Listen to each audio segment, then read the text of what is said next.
Walking down the main line, trying to get my Lucci up. Hit me on the same line, I be on the same side. All my niggas gang slide, we be with the extras. 12 trying to come, but we gon' block them like Tetris. Socks in my knees like I was banging with the S's. Stop the grand flexing, you gon' meet this big weapon.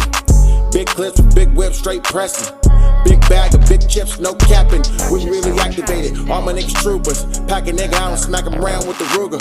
All my niggas sparking shit. Make a girl walk a strip. Put her on watt, now she gargle like a morning rinse. Move around town like the mayor when I take a trip. All my niggas yanking shit. Burn like a rocket ship. End up on a shirt if you wear the wrong handkerchief. Them young niggas made it their body for the fuck of it, nigga. We be bragging. Nigga on my mama, we be bragging shit, nigga. We be bragging. Nigga on my mama, we be bragging shit, nigga. We be cracking.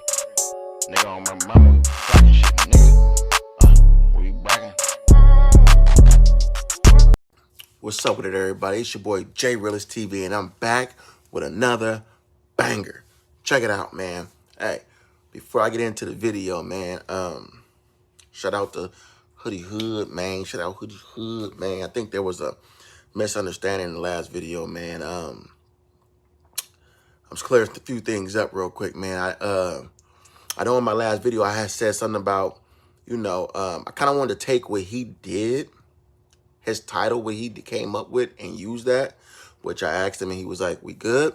But I wanted to put in a few things that I felt were left out about Northern Cal, and a few of my own things, like what I thought I would say in my video. I said in there. So I know you left me a comment. You was like, hey, I didn't say that. Or I didn't say that. You didn't. That was stuff I thought about, like with the rims, you know, how us up here in Northern Cali, we like riding 22s, 24s, 26s, you know, on Buicks. I don't really see that down there. That's why I wanted to point out the differences. Not so much the gang side of it. That's why I want to do mine a little different. But I still wanted that title. Because there is a big difference when, if we talk about gangs, there's a difference. And there's a difference in culture. Clothes we wear, the way we talk. Up here, we you know what I'm saying? We do a lot of this, you know what I'm saying? Like on my mama, bro, we real, you know what I'm saying? Down there, ain't really like that. But that's just what I was trying to put in my video, man. So sorry for the misunderstanding, miscommunication, man. You still my, you know what I'm saying? You already know what time it is. Get to the video. Check it out, man. I was getting a lot of requests, and I noticed that the video I did on the sureños, whatever, it got a lot of views, man. People was telling me, we want to hear about it. I ain't get a chance to listen to it, man. I was like, go back and check it out, but I'm going to tell it again. That's what I'm going to do, man. For those of you that's new and don't really want to go all the way back and listen to it, I'm going to tell it again. With no further ado, let's get into it. All right, so this had to be like, so those of you who don't know, there's a gang here called H.P.S, Howell Park Sureños. It's one of a lot, right? I think they got like, I don't want to make up no name, no wrong shit, but I don't want to make it up. Anyway, I don't know how many Sureño hoods is here. I don't know, but I do know that the Howell Park is one of the first ones. So this had to be back when I was a youngin', man. I was a youngin', probably like 11, right? I was like 11, bro. And maybe, because what? High school, 9th grade? I was like 13, all right? And I was going up to Kmart, bro. A little store called Kmart, you feel me? Back when Kmart was, I think Walmart took over Kmart. But yeah, Walmart took Kmart out of business. But anyway, I was walking up there, you know, there was 3 of us, 2 of my boys. We walking. We're in the north area, right? Off Howe. I know where y'all know that. Y'all know where I'm talking about, off Howe. And I want to say Ethan Way. You know what I'm saying? And we walking, and I see this bad Latin girl. I swear she was bad. I think the normal thing for a guy to do is stare when you see something you like. So I'm like this.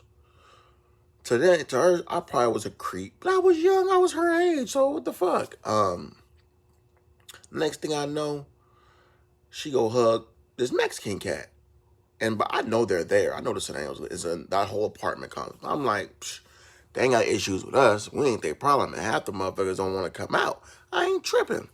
Man, shit, I should have been. Cause let me tell y'all, them niggas ain't playing no games. Bruh, the nigga did a whistle, right?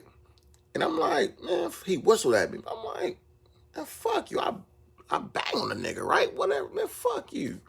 And the nigga, like, you feel me? He like, all right, you feel me? He turned around and go inside the apartment. So I'm doing my thing, walking on inside of Kmart, getting what I get, you know what I'm saying? Back then, you used to get food at that motherfucker, man. So I go get me a bag of popcorn. I was a fat ass little kid. Go get popcorn and shit. I turn around and I hear, hey, I turn around. It's one Mexican dude. He got on all the blue pants in the Cortezes. He like, come outside. He like, no, you disrespect the homie. I said, what? He said, you disrespected the homie girl. I said, I don't know what you're talking about. Next thing I know, like 10 of them niggas walk in, right? I'm looking for my homies. These niggas is in there grabbing what they getting. I'm the only thing in front of the store. So what I do is I play some roll off. Like, I see this black lady in line. So I go stand next to her like I'm her kid type shit. Like, these niggas ain't finna jump me. So I did some more scary ass shit and go stand next to I went and stood next to her. Like, fuck that. So he like, come outside. I'm like, my mom ain't done shopping. They're like, all right, come outside right now. I'm like, she ain't done shopping. So he go back to tell his boys. I'm like, all right, I'll grab it, mom. So she looking at me like, what the fuck? So I go walk towards the back. Because I'm like, okay, if I can get out the back of the store, I can make it out. Nah, bruh. 2 more came from that aisle, and by then they all done surrounded me. And a few of them had their hands in their pockets or whatever. And I'm like, bro, what's the problem, bro? He like, you gonna come outside? We gotta talk about this. And I'm like, I ain't going outside. Whatever you gonna do, you gotta do it in the store, because I ain't going outside. Then I'm like, you know what? Let's go outside, bro, because I see they wasn't gonna let me go. So as we're going towards the door, right, I see the lady. She's still bringing shit up. Man, I slide over back by her. Dude, like, fuck it. So there was these benches by the front door, right? There's like these 2 benches. These niggas sit on the benches in front of the door, so I gotta pass them to leave out. I look over at by the little food counter thing. They had some knives over there, like plastic forks and spoons. So as the lady leaving, she's about to pay. I reach over and I grab me a motherfucking plastic knife, and I'm like, nigga, I don't know what I'm gonna do with it. I ain't got no gun. I ain't got shit. I'm gonna poke somebody though with this plastic fucking knife. So I break it. Boom. Not to make it shorter, but to have that sharp plastic edge on it. So I was like, I'm just gonna come at niggas like this, right? And at the time, I didn't realize how dangerous they were, just because they were up north. They had a lot more to prove. They had a lot more fighting to do. They had to, you know, down south, I know the south sides, they really beef with each other. Yeah, they might beef with blacks, but they ain't really, they main beef is with themselves. There's too many of them. Up north, they don't beef with each other, but they got to go harder because they're outnumbered like crazy. That's like a northerner having a clique in middle of LA. They gonna have to go hard. So, yeah. So she get done. I'm on the side of her basket acting like I'm with her, and the whole time she ain't say shit to me the whole time. I don't know if she felt it or what, but she didn't say anything. I noticed, so as she leaving out, right, I jumped, instead of me being on the outside of her, close to them, I jumped on the inside, so they had to go around her to get to me in that basket. Man, we got by that motherfucking door, and they stood up. Bro, I did the Forrest Gump on their ass. I mean, I was head high, bro. I swear to God, I was head high, knees high. Look, you see how them motherfucking African motherfuckers be in the Olympics, them 3 African motherfuckers, I was like, there, moving, right? Now, I played sports. I played football, I played a little baseball, but I've never really had an athletic body. But for some odd reason that day, I outran 15 niggas. Like, fear is a motherfucker. So what I do is, I know I'm running out of wind. Like, I didn't ran a cool little distance. Not that far, but, you know, when you fat, you could take off quick, but you ain't got that far to go. So I was running out of wind. I turn around, these niggas is coming. I was like, I can cross this street and go down right away to my apartments, and I'll be good. Once I get there, I'm good at the apartment. There's too many niggas out front that ain't letting shit happen. But I was like, shit, I'm gonna be tired getting down there. So what I did was I ran to the next business over, which was a Staples. Ran up in Staples and ran to the back. I think I ran so fast, I don't think none of the even store people saw me. I ran straight to the back and was hiding back there behind them. Got them two black, them black doors that flap open, or I don't know how y'all can see me, but there's two doors and they open like this, whatever. I pushed them and I'm in there. All I hear is feet just scurrying, like squeaking shoes running down all the aisles. Nigga, I was like, I hope they don't come to the back. I hope they don't come to the back. Because I don't know, I could have lost my life that day. I don't know. Was they going to stab me, shoot me?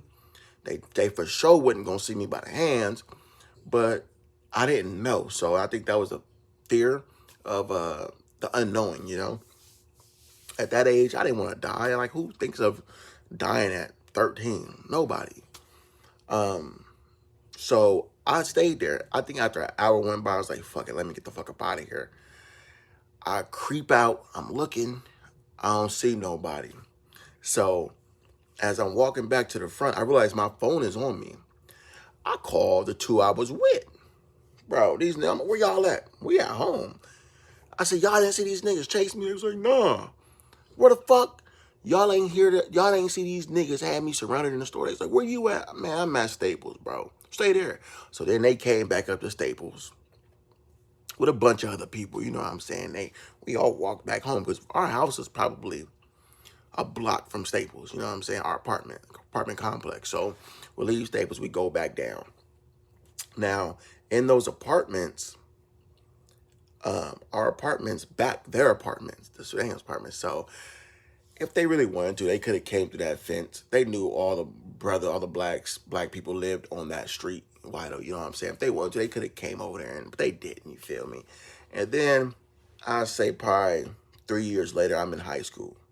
A year later, something like that. I'm in high school, 9th grade. I end up seeing some of these dudes at school, and me personally, I went to a school. It's called Encina High School. For those of you watching this in SAC, y'all know that's in the North area, man, out Bell. Yeah. So I went to Encina High School, and a lot of these dudes went there. You know what I'm saying? That was a home school. And believe it or not, it wasn't no friction. I think it was so many Northerners there, they had no time to worry about blacks. Like our drama with them, or what they counterparts down south was experiencing. They had they issues with them, so they treated us cool. You know what I'm saying? Like, I had no beef with them dudes. One even told me, bro, if there's anything you need, you let me know, man. Because I used to bring weed to school, and I used to plug, a lot of people, and I plugged him one day. He was like, man, if there's anything you need, we got you. And I was like, that's what's up, bro. There was one black dude, I thought he was one of us, bro. Come to find out, he was a Southsider. He had actually moved up here from L.A. I don't know if he was one of the ones that moved here to start it up here. I don't know. I just know they say he from L.A. It was a black dude, though. But, yeah, I could go even longer. I don't want this. I'm already 12 minutes in, and I gave y'all the gist of what my encounter with them was. My very first encounter, right? Had to be a fucked up encounter. But that was that, man. I gave y'all the gist of what happened, man. For those of y'all that didn't see the video, that was it. Once again, I want to thank y'all for watching, man. If you ain't did it already, please like, comment, and subscribe. Once again, this is J Realist TV, and I'm out.